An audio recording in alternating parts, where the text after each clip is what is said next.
प्रेरणास्पद कथाएं YouTube channel पर मैं धनंजय जैन आप सभी का हार्दिक अभिवादन करता हूं। छोटी सी कहानी डीजे की जुबानी। दोस्तों, एक सेठ जिसका कि एक वफादार नौकर हमेशा समर्पण भाव से उनकी सेवा भी करता था और उनके दुकान का ख्याल भी रखता था। सेठ उसके ऊपर बड़े प्रसन्न रहते थे।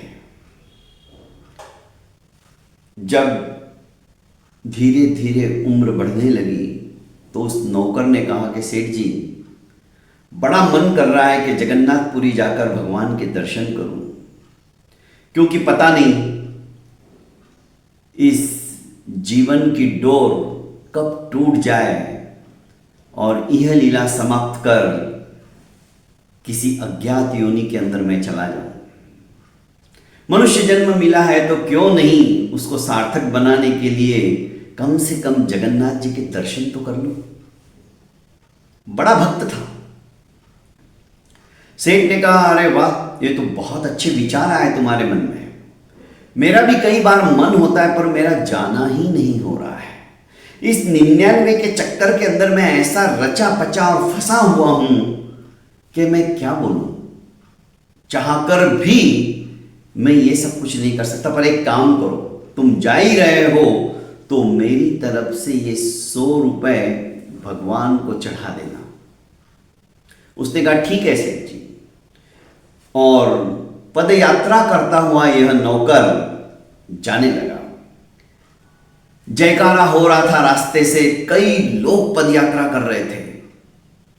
प्रसन्नता थी मन के अंदर भगवान के साक्षात्कार करने की, भगवान से मिलने की।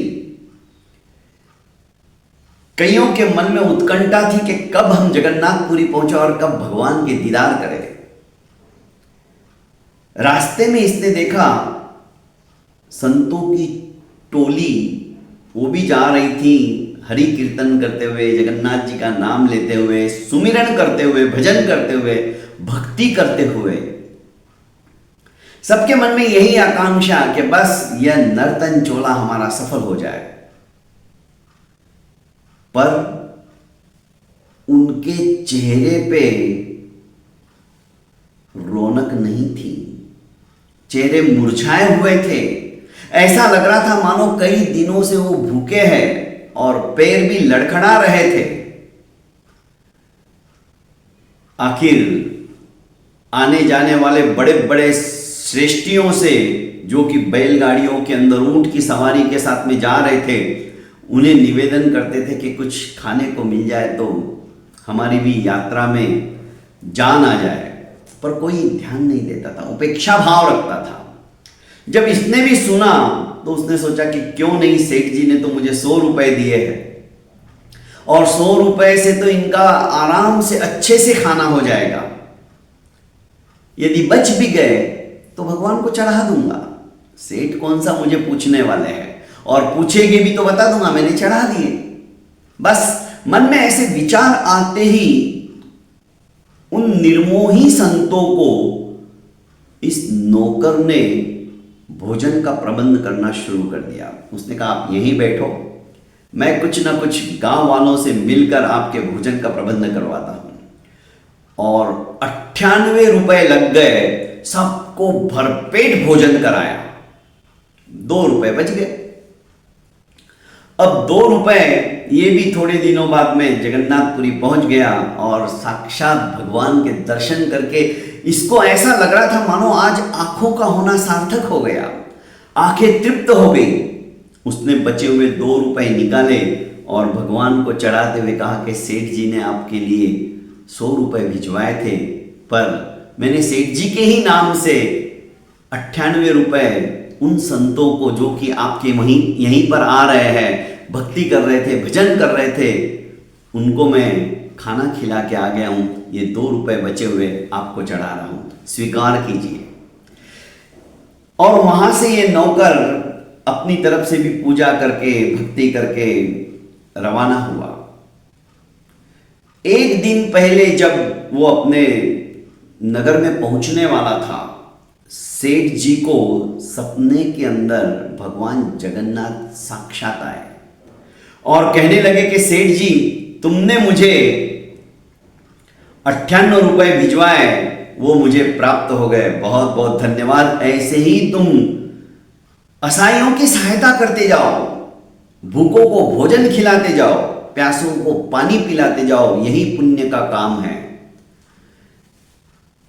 जगन्नाथपुरी के साक्षात स्वप्न में आने के बाद सेठ जी की नींद उड़ गई। सोचने लगे, मेरा नौकर बड़ा वफादार है, उसने सिर्फ 98 रुपए चढ़ाए, 2 रुपए का उसने क्या किया? कहीं बीमार तो नहीं हो गया? कोई ऐसी व्याधि तो उत्पन्न नहीं होगी कि जिसके इलाज के लिए उसे 2 रुपया खर्चा करना पड़ा?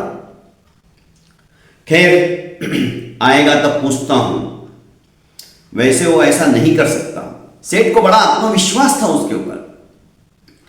जब नौकर दूसरे दिन पहुंचा, सेठ जी के पास आया और सेठ जी को प्रसाद भी दिया, तो सेठ ने पूछा, तुमने पैसे चढ़ा दिए? उसने कहा, हाँ मैंने पैसे चढ़ा दिए, पर तुमने 98 रुपए ही क्यों चढ़ाए? 2 रुपए का क्या किया? ये सुनते ही इस नौकर के दिमाग के इंडिकेटर लग गए। ये सोचने लगा, इनको कैसे पता? पर बात उल्टी कह रहे हैं। उसने कहा, सेठ जी, मैंने 98 रुपए नहीं चढ़ाए, मैंने तो सिर्फ रोकड़ा नगद जो 2 रुपए बचे थे आपके वो चढ़ाए। 98 रुपए का तो मैंने उन संत महात्माओं को भोजन करा दिया जो कि भूखे थे और मूर्छित होकर गिरने वाले थे। वो भी जगन्नाथपुरी पदयात्रा करते हुए, हरि नाम स्मरण करते हुए जा रहे थे। अब सेठ समझ गए। सेठ ने सोचा कि असली दान, असली पुण्य यदि कुछ है तो वो भूखे को भोजन कराना है, प्यासों को पानी पिलाना है, असहायों की सहायता करना है, रोगी को निरोगी बनाने के लिए उपक्रम करना है। ये बात मन में आते ही सेठ ने कहा कि तुम सचमुच में महान हो, तुमने बहुत अच्छा किया। 98 रुपए खर्चा करके उन महात्माओं को तुमने खिलाया। आज उसी की वजह से मुझे साक्षात स्वप्न के अंदर भगवान ने दर्शन दिए और ये चमत्कार ही है। आज तक मैं भी जाना चाहता था वहां पर मैं नहीं गया। मुझे तो यहां बैठे बैठे ही उन्होंने तो साक्षात दर्शन दे दिए और ये दर्शन मिले हैं उन भूखों को भोजन खिलाने से।